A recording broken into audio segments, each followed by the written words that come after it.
Olá, bom dia. Bom domingo a todos. Bom domingo. É sempre uma alegria e uma satisfação muito grande retornar a esta casa e agradecer o nosso Divino Mestre pela bênção da oportunidade de trabalho e poder assinalar aqui o meu abraço aos amigos do Centro Espírita Caminho da Luz, da cidade de Botucatu, por esse maravilhoso convite e também consagrar a minha gratidão pelo carinho da presença de todos aqueles que nos assistem e que assistirão posteriormente. Que Deus nos abençoe. Hoje trago para as nossas reflexões um tema muito intrigante, mas não no sentido de provocar intrigas, no sentido de instigar, de excitar a nossa curiosidade e despertar o nosso interesse a fim de conhecê-lo na sua profundidade, para melhor nos proteger. Por ser ele, acreditem, uma calamidade, um sofrimento que envolve as duas dimensões da vida, ou como comumente eu digo em nossas reuniões aqui em Avaré, nas duas bandas da vida, a material e a espiritual, podendo até ser caracterizado como uma pandemia, atingindo todas as faixas etárias e todas as classes sociais. A obsessão. Obsessão. E por ser um tema complexo, extenso, eu dividi o assunto em 5 partes. Primeira, noções preliminares. São aqueles apontamentos iniciais, conhecimentos básicos, fundamentos sobre a obsessão. Refere-se a um conjunto de informações introdutórias necessárias para compreender o tema por demais complexo. A segunda, obsessão simples. Caracteriza-se por perturbações leves e constantes, como pensamentos intrusivos, ser excessivamente intrometida, obsessão simples, indiscreta e desrespeitando a privacidade, ou ainda, minha gente, influências sutis em nosso comportamento. E no terceiro condição, eu coloquei aqui tipos de obsessão.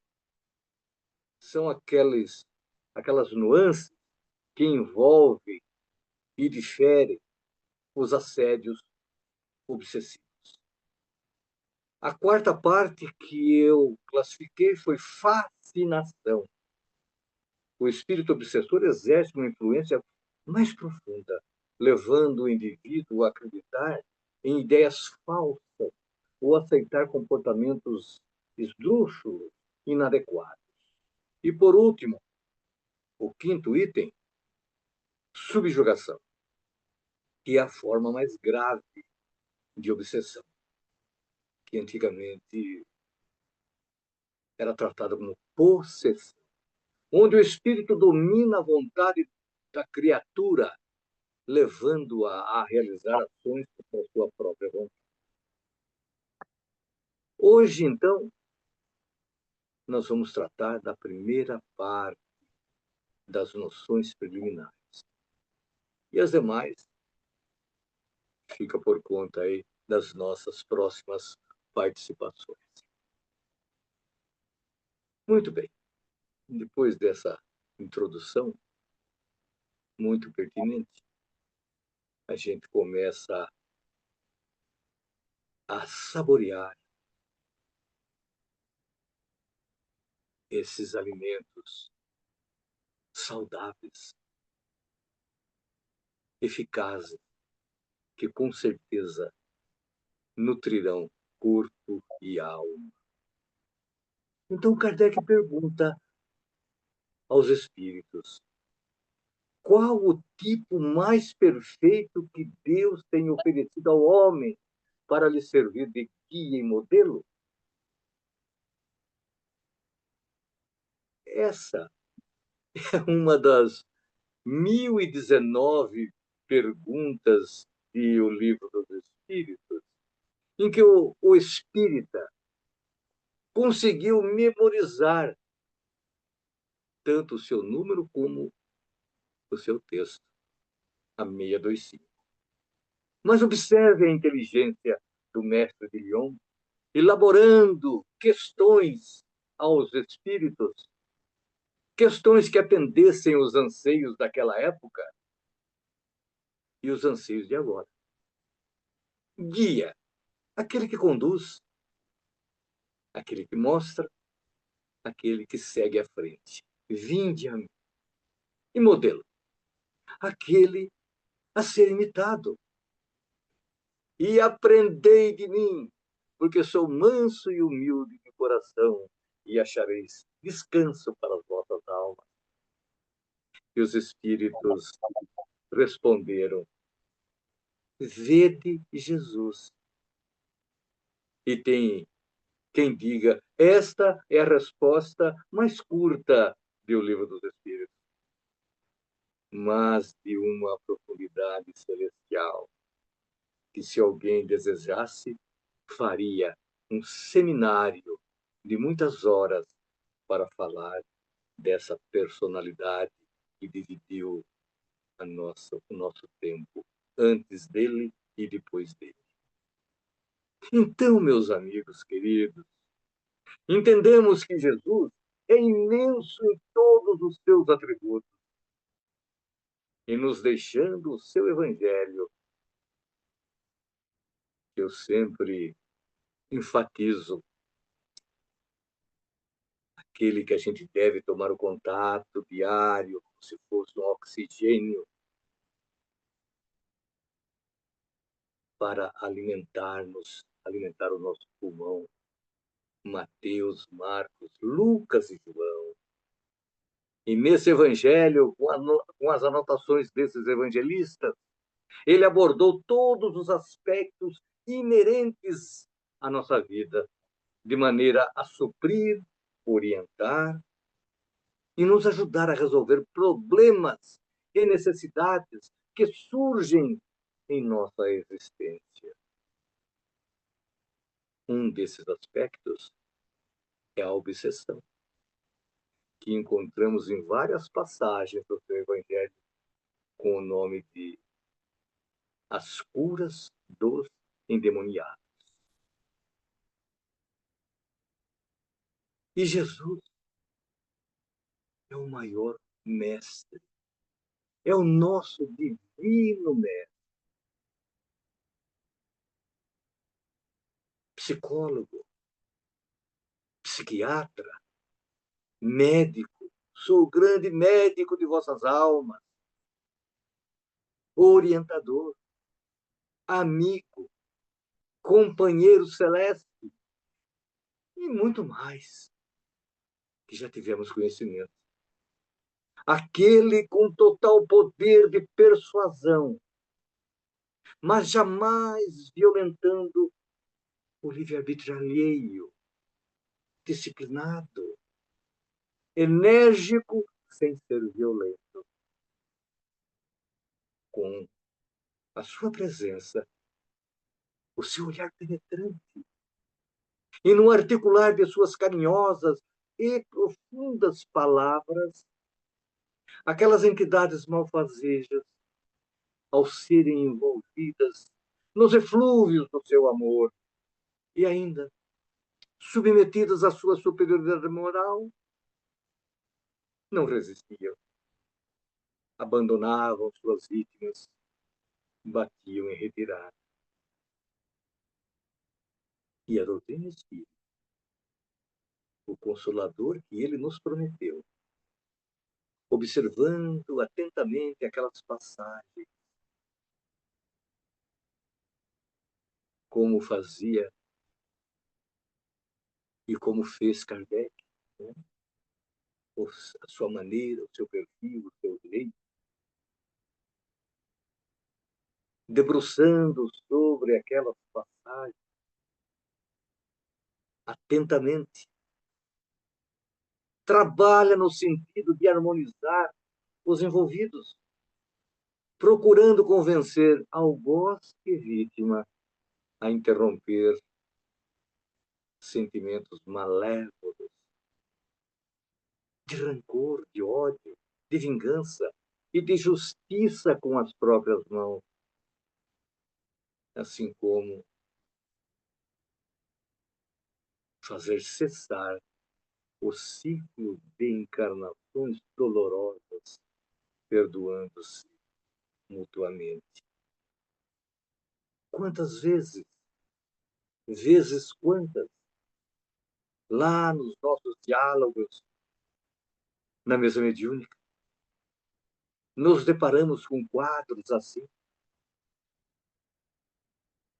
com espíritos obcecados em fazer justiça com as próprias mãos. Aí a gente diz, meu irmão, meu amigo, a nossa justiça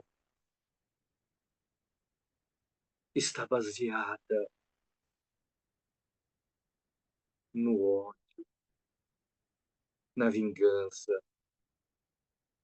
A gente quer ver sangue.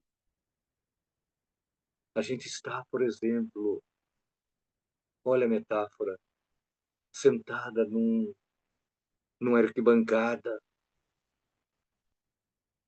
e observando lá no picadeiro a nossa vítima e nós, como um algoz lá em cima, felizes por contemplar o sofrimento e dizendo: agora eu estou feliz. Feliz? Analisem. A nossa felicidade, abrindo um parênteses aqui,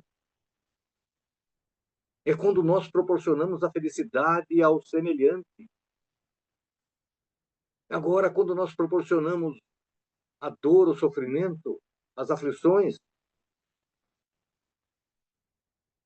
isso se trata de um prazer mórbido. Prazer dura frações de segundos, mas mesmo assim a gente diz: agora eu estou sossegado. A justiça foi feita. Mas aí eu digo, existe só um ser, a inteligência suprema desse universo. Só ele tem nas mãos o poder da justiça. E ele o faz com amor. Não castiga, não remete ninguém para lugares tenebrosos, e sim nos dá, nos abençoa com oportunidades e Mas refazimento. não estou me vendo, né? Não? E refazimento. Então, minha gente, tudo que nós oferecemos para a vida retorna para nós. Retorna. O terreno da nossa intimidade está ali para receber toda e qualquer semeadura, seja qual for o seu teor. E ela vai germinar, vai crescer, vai florescer e vai frutificar. E nós vamos colher. Então, sejamos prudentes na escolha da semente. Vençamos os impulsos que nos faz realizar ações contraditórias ao Evangelho que ele, o Divino Mestre, nos deixou. Mas, eu pergunto, o que é obsessão? Primeiro, eu recorro ao Pai Aurélio. E às vezes eu digo, gente, esse Pai Aurélio, ele tem conceitos espíritas. Ah, tem. E ele nos dá a seguinte definição lá no seu dicionário. Obsessão é impertinência e perseguição. E essa definição tem muita relação com a doutrina espírita, que define o obsessor, aquele que importuna, aquele que incomoda, aquele que atormenta. Mas ele segue dizendo que, de acordo com a psiquiatria, que é o ramo da medicina que se ocupa dos diagnósticos e do tratamento de pacientes que apresentam transtornos mentais, ele apontou assim: presta atenção, quem já tem um pouquinho de conhecimento sobre obsessão, aquele que já estudou o Livro dos Médiuns, o Aurélio, pensamento ou impulso persistente ou recorrente,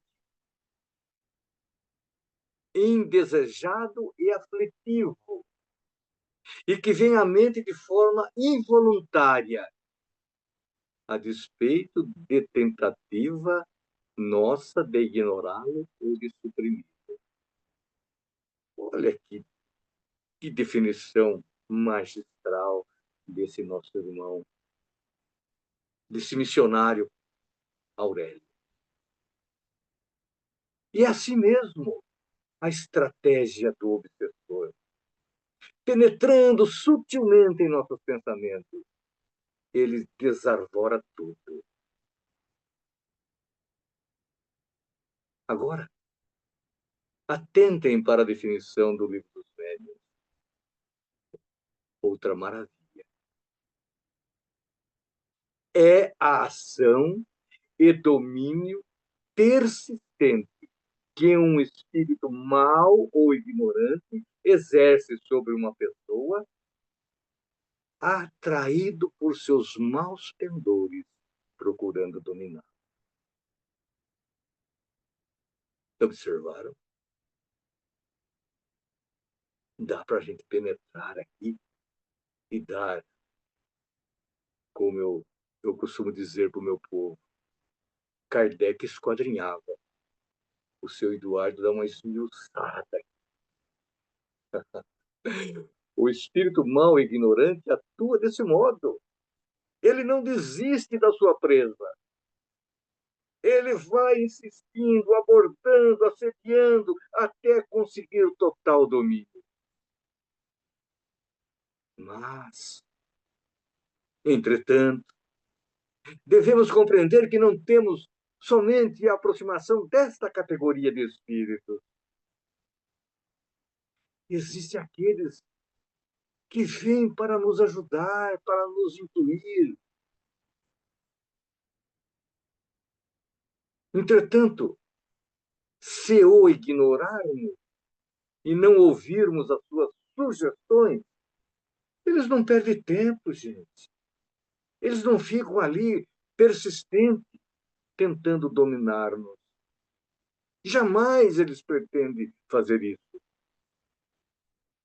Outra coisa que a definição deixa bem claro é que devemos descaracterizar o contexto de que somos vítimas dos espíritos. Vítimas. Pois Kardec diz que eles são atraídos por quê? Ou pelo quê? Pelos nossos maus pendores. Semelhante atrai semelhante. Ou então existem tendências funestas, malévolas, anteriores, que nos ligam, que nos ligam. Não é só o amor que liga. Essas situações também nos amarram. Então, é tudo uma questão de sintonia. Existe um dito popular que todos conhecem. Todos conhecem. Diz-me com quem andas, que direis quem é.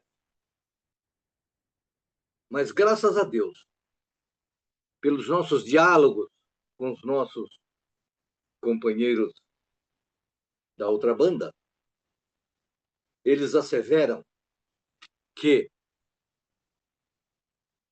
lá esse ditado ou esse dito é um pouco diferente. Me contem qual é a qualidade, o teor mental, o teor dos seus atos e das suas ações, que diremos quem são os espíritos que te acompanham. Certo? Observe o paradoxo. Os convidamos, abrimos as nossas portas mentais, eles adentram e depois queremos despejá-los. E depois queremos. Aí, nos nossos atendimentos fraternos, chegam pessoas, ô, seu Eduardo, mandaram encosto lá para minha casa. Eu falo assim, e ele ficou? Ficou, seu Eduardo, está lá. Olha, é um desentendimento, é um brigueiro. Eu falo, mas ele está lá porque vocês estão dando alimento para ele. Corte o alimento dele que ele vai embora. Eles não ficam lá passando fome, eles vão procurar outro ambiente. E aí a gente discorre quais são esses alimentos que a gente deve cortar. Né? Então chega e diz assim, ó, seu Eduardo, o seu trabalho é muito fraco, eles continuam lá. Aí dá vontade, né, com muito carinho, com muito cuidado, falar, né? Olha, você vai passar por todos os centros aqui da cidade, vai para outra cidade, vai para os Estados Unidos, vai para a Europa, vai para tantos quantos lugares. Mas se você não fizer aquilo que os espíritos disseram, não eliminar do seu interior os maus pendores, são eles que atraem. Então, a obsessão, como diz o nosso, o nosso amigo espiritual daqui de Avaré, oi, esqueceram um conterrâneo, o nome do conterrâneo. Era um pouquinho aí. A gente já, recorrendo aqui, já disse para você quem é essa figura magistral que a gente... Oh, como que eu poderia esquecer? Herculano Pires. Herculano Pires. Você sabe o que ele diz sobre isso? Que a obsessão é autocura. Cada um processa o tratamento e atinge a libertação. Mas retornemos mais uma vez a Kardec, quando ele indaga assim: influem os espíritos em nossos pensamentos e em nossos atos? E os colaboradores da terceira relação respondem: muito mais do que vocês possam imaginar, pois frequentemente são eles que vos vivem. observar como está diretamente ligado ao nosso comportamento. Entretanto, nós precisamos ignorar, como já mencionei há pouco, aquele perfil de vítimas dos obsidiados. Porque os espíritos vão atrás daquilo que os atrai. E isso demonstra que, na maioria das vezes, estamos encarnados agindo sob a influência de entidades espirituais que se afinam com o nosso modo de pensar, ser e de agir. Agora, todos já deviam saber. Mormente nós, estudantes, aprendizes do Evangelho e da doutrina, não havendo morte no sentido de destruição ou aniquilamento da vida, pois ela segue dinâmica na outra dimensão. Então o espírito se desencarna e reencarna com os valores que lhe são peculiares, com os valores que ele amealhou, ou seja, o nosso patrimônio moral. Então, minha gente, amores e ódios, afinidades e antipatias não se desfazem sobre o passe mágico da desencarnação. Cada indivíduo prossegue fora do corpo, consoante a sua vivência na Terra, quando encarnado. E, em razão disso, as atrações espirituais, os assédios espirituais, as aproximações, por simpatia, quer por animosidade, unem afetos. Que maravilha! Eu vou continuar junto com aqueles que eu amei aqui na Terra. Deus é amor e proporciona amor no universo. Como também prendem os adversários, jungem os adversários para as suas devidas reparações. E outra coisa, para agravar ainda mais essa situação, existem quadros obsessivos que, em razão da falta do amor, da falta do perdão, da falta da compreensão, se transfere de uma para outra existência. Sim, porque o que fica lá na sepultura é, é o corpo material, é a matéria. O nosso patrimônio moral, as virtudes, os defeitos, os vícios, prosseguem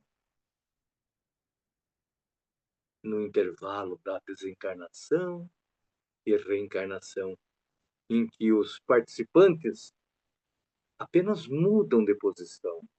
Vítima, algoz, vítima, mas sempre vinculados um ao outro num desejo enorme de vingança, pois o ódio prossegue. Só colocando ou completando aquilo que eu disse atrás numa conversa com um espírito, né? Quando eu digo, perdoa, meu irmão, perdoa. Aí ele fala, e o outro? Ele que fez o mal para mim. O que vai acontecer com ele? Não se preocupe. A justiça nos alcança a todos. Mas você já teve a felicidade de estar aqui. Corte esse elo dessa corrente, que você fica unido a ele. Perdoa. ore por ele e deixa-o nas mãos de Deus. Se liberte para não acontecer isso.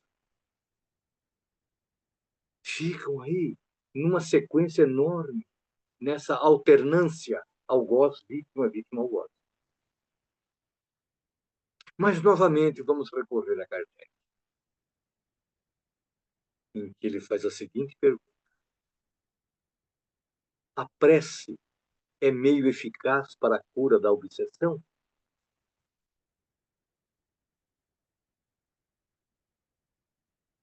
A prece, olha, ou ouçam a extensão dessa pergunta.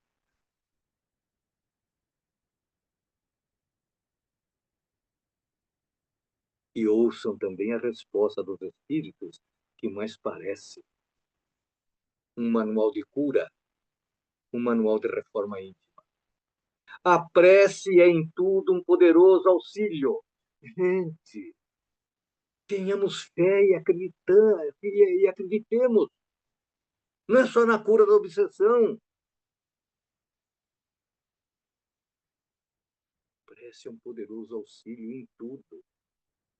Mas às vezes a gente ouve pessoas falar assim, eu não sei, eu acho que eu estou orando errado, porque eu oro, e Deus não me atende.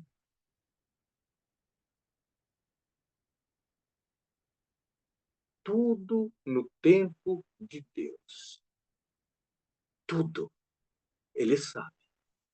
Aquilo que a gente acredita e concebe que seja um sofrimento, uma dor imensa, que a gente não vê a hora de se libertar, esse é o remédio para curar o mal moral em nós e aperfeiçoar e libertar a nossa alma. Então, quando a gente acha, supõe que não estamos sendo atendidos, não tenhamos dúvida. Deus ouve todas as nossas preces. Por que, minha gente, que na hora da alegria, a gente vai fazer uma prece de Pai Nosso, a gente diz, seja feita a tua vontade, e num sorriso, numa felicidade, assim na terra como no céu. Só vale nos momentos bons. Os Espíritos dizem que a prece é em tudo um poderoso auxílio. Nas horas aflitivas, não vai falar com tanta alegria, mas vai falar com uma enorme fé. Senhor, seja feita a tua vontade, assim na terra como no céu. Dá força para esse filho passar. Olha, a gente não diz ficar, a gente diz passar, Senhor, por esse trânsito, por essa aflição. E ele atende. Mas os espíritos continuam. Mas crede, não basta murmurar algumas palavras para obter o que se deseja. Não é pelo muito falar que sereis ouvidos, disse o mestre. Deus assiste os que trabalham e não os que se limitam a pedir. Está vendo? Ajuda-te, que o céu te ajudará. Não há benefício sem sacrifício, minha filha. Aí, a resposta dos espíritos é direcionada para o caso da obsessão. E eles dizem assim: é, pois, indispensável que o obsidiado faça, por sua parte, o que se torne necessário para destruir em si mesmo a causa da atração dos maus espíritos. A minha reforma íntima. A minha reforma íntima. Trabalhemos nela. E as entidades dizem: procurem na orla do vaso perispiritual aquela sujidade que está escondida ali, aquela sujidade que neutraliza todo o tratamento espiritual. Elimine-a, porque aí você estará destruindo em si mesmo tudo aquilo que atrai os maus espíritos. Tudo aquilo. Não poderíamos encerrar sem nos lembrarmos mais uma vez do Divino Mestre, que há mais de 2000 anos já nos alertava para não contrairmos essa doença da alma, obsessão. Doença da alma, mas com grandes consequências para o corpo. E ele indicou como um médico divino: eu sou o grande médico de vossas almas, que venho trazer a medicação que deve curá-las. Ele indicou as seguintes pílulas celestiais de grande eficácia: amar a Deus acima de todas as coisas e o próximo como a si mesmo. Reconciliar sem demora com seu adversário enquanto estás com ele na vida. Porque ele já sabia que a falta de reconciliação carreta as desforras e as obsessões. Não resistir ao mal. Gente,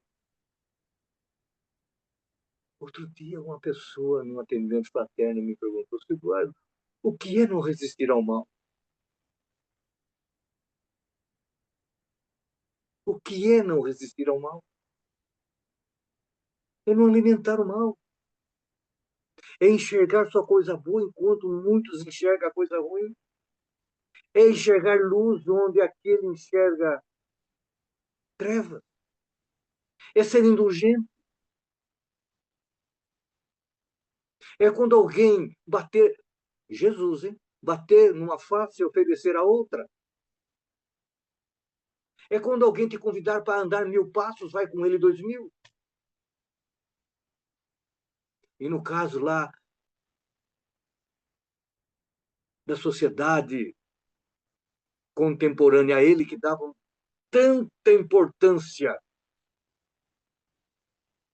à túnica e à capa, ele punha o dedo na moleira deles, dizendo: quando alguém levar a túnica, deixe que leve a capa. É amar os inimigos. Amar os inimigos? Gente, tem um capítulo que nos ensina a amar os inimigos aí no nosso Evangelho segundo o Espiritismo. Dê uma busca lá. Dê uma busca, nós vamos aprender. É orar pelos caluniadores e perseguidores. É fazer ao outro aquilo que gostaria que fosse feito. Ah, filosofia maravilhosa de Deus.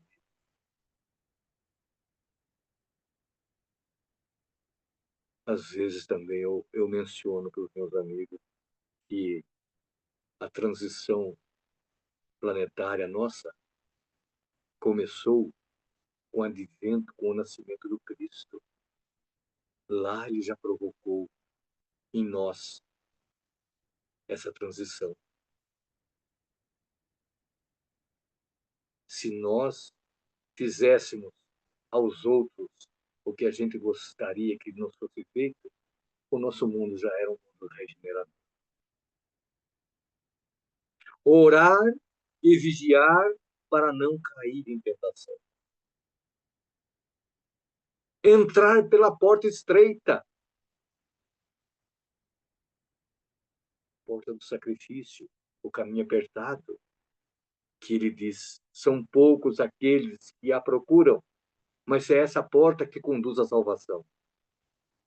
E o 10º, perdoar incondicionalmente. Não até 7 vezes, mas 70 vezes 7 vezes. Entenda a metáfora.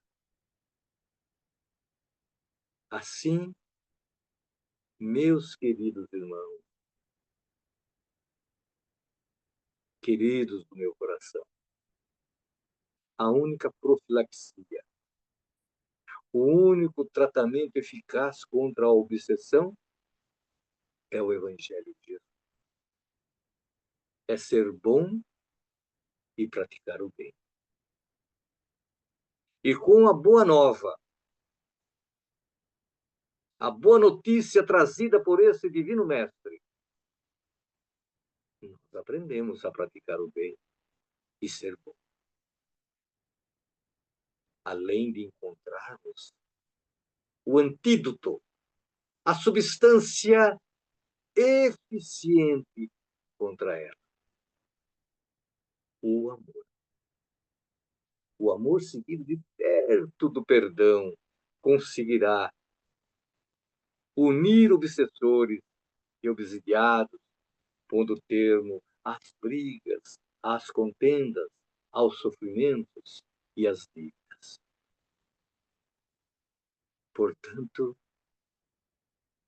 gente querida, se quisermos o nosso aperfeiçoamento, devemos começar agora e já a desenvolver esse amor incondicional para repartir com todos, lembrando que esse aprendizado começa no lar, com aquele parente difícil, com o próximo mais próximo de nós, que possivelmente é o obsessor de ontem, agora reencarnado, bem juntinho a nós, para que possamos perdoá-lo e amar. Faz parte da legislação divina, não só reunir aqueles que se amam, como também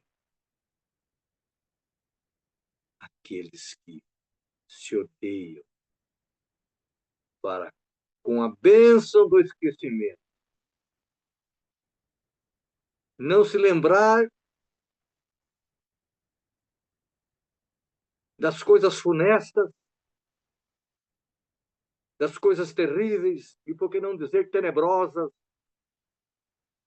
praticadas no passado, e com ternura receber nas entranhas e depois nos braços, afagando com muito carinho, com muita ternura, com muito amor, um inimigo do passado. Porque só o amor detém essa possibilidade, essa característica de destruir em nós os liames do ódio, da vingança. Deus é amor. E nós fomos concebidos no amor.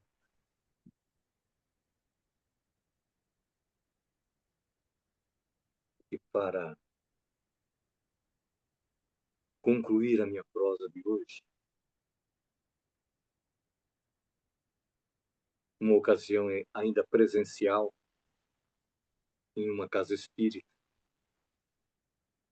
eu apresentei essas noções lá. E quando estava me retirando, uma senhora me abordou.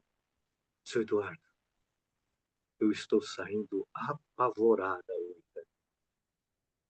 Eu falei, minha senhora,